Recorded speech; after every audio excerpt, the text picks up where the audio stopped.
So we will start by installing a software called Win32 Disk Imager.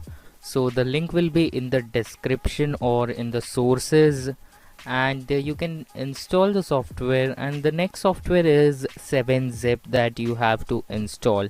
So I have 3 links. So first of all, you have to format your pen drive. You need a pen drive with 32 GB storage space. So open Win32 Disk Imager and just select the drive, the device, or the USB pen drive. Now the next thing you have to do is select the installation file or the image file which has OS X installed in it.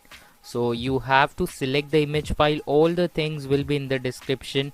The steps are simple. First, insert the pen drive. Next step is to open Win32 Disk Imager, select the device. The next step is to select the image file that I have attached in resources.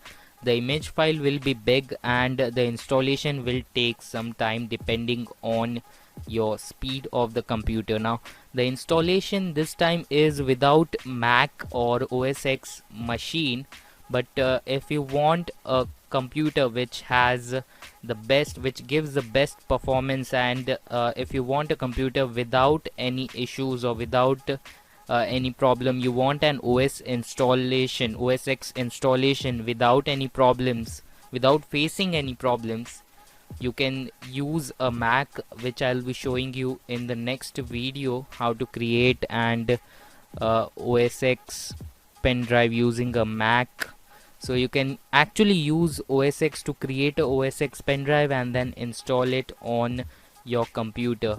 So that is something that we'll see in the next video. For now, most people have Windows, so we are seeing how to install OS X in Windows. So using Windows actually. So we'll be using an image file. So this image file contains everything and it has Clover bootloader pre-installed. So in case you don't know what is Clover bootloader is something that allows third-party hardware or non-Mac or non-Apple hardware to run, and it makes it capable of running OS X. So in case you don't know where to download OS X, Clover bootloader and stuff, don't worry, I'll be teaching everything in my next video. For now, you just have to write the image to the disk. Now you can refresh it. Now the next thing that you can do is go to my computer and open the manager. So right click and click on manage, and over here you can just see if there are partitions available. So your drive will have 3 partitions, and if it has 3 partitions, you are ready to go. Just boot into your motherboard's BIOS. Now how you'll boot, just press F12 or F11 or contact your motherboard manufacturer, or just Google how to boot into motherboard BIOS and do the following settings. So turn off fast boot, turn off VTD, and first load defaults, then turn off VTD. So VTD should be disabled, fast boot should be disabled, and virtualization should be enabled in the BIOS. And in SATA mode, just select AHCI, and these are the configuration for gigabyte motherboard. And don't worry, I'll be making a separate video. I have a separate video for various motherboards. For now, gigabyte is something that most people have, so make sure you watch the video quietly and pause the video if required. Follow the instructions and follow everything that I'm doing. Save and exit. Now you have to boot into the pen drive. Now you have to press F12 to boot into the pen drive. Select the pen drive. So I have a SanDisk pen drive, so you have to select SanDisk UEFI.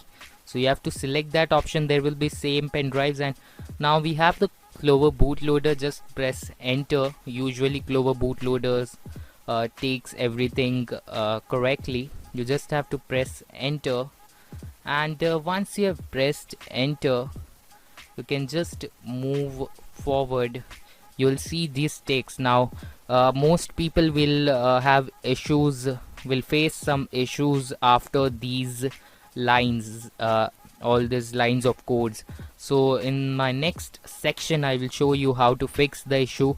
In case you have booted till here, then you are awesome, and in case you have proceeded with the installation with the Apple logo, then you are more awesome because you have completed your installation. Now it's like graphical user interface. You just have to press next, next, next, and done. But in case you have any problems before the Apple logo and you see any issues, in case you have blank screen or black screen, if you have freeze or kernel panic on the lines of code that came before this, then don't worry, I'll be explaining everything in detail in my future section. For now, in case for people who have proceeded till here, you can just follow the simple installation. You might have to wait for 5-10 minutes on the logo because first installation takes some time, but it will definitely proceed if you see the logo and if the loading bar is more than 50%. So once you are ready with it, you will see the graphical user interface to install OS X. So congratulations, you have already installed OS X. And if you select the hardware that I showed in the buyer's guide on from Tony Mac x86 website, then you won't have any problem. You will directly boot into OS X. So for people who are buying new computer and who are following OS X or Tony Mac x86 buyer's guide, then you won't have any problem. Now over here you have to select the language that you are using. For now I'll select English. So you have to go to disk utility, and inside disk utility you have to actually format your drive. So over here you have to see which drive you are running on. So for example, I have this hard disk. I'll just click on erase, and in this settings make sure you change the name of the hard disk so you remember which hard disk it is, and click on erase. Now click on continue and agree the terms and condition, and select the hard disk that you have formatted just now. Now again I would suggest you to not install it because installing OS X is illegal, and you should not install OS X on third-party hardware. So right now I am installing it just to show you for educational purpose only, and I'm not responsible if you face any issues while installing, or if you face any legal issues from Apple or from the company, and it is pretty much illegal. In case you have a business for personal use, I don't think they can track you down, but it's up to them. So that's all for this video. You have done the installation. In next video I'll show you how to install without with a Mac. So if you have an OS X MacBook Pro or Mac, you can use that to install it.